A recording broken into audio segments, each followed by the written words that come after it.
పోకే దొరకనంతగా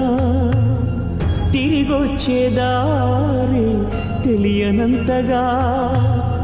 భూమాత ఒడి చేరి నా భారం దించావా చూస్తూనే చేజారి ఎదకోతే పెంచావా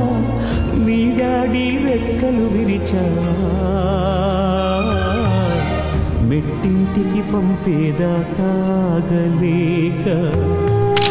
మట్టింటికి వెళ్ళిపోయావా శాశ్వతంగా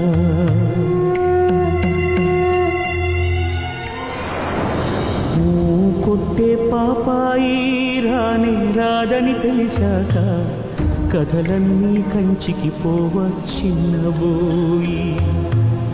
పడుకోవేమంటూ ఎప్పుడైనా నిన్ను కసిరానా అయితే చూడంటూ అలిగావా నా పసికూనా ఏనాడు లేవను అంటూ పడుకుంటున్నావా నూరేళ్ల నిద్రతోని రెప్పలు మూసావా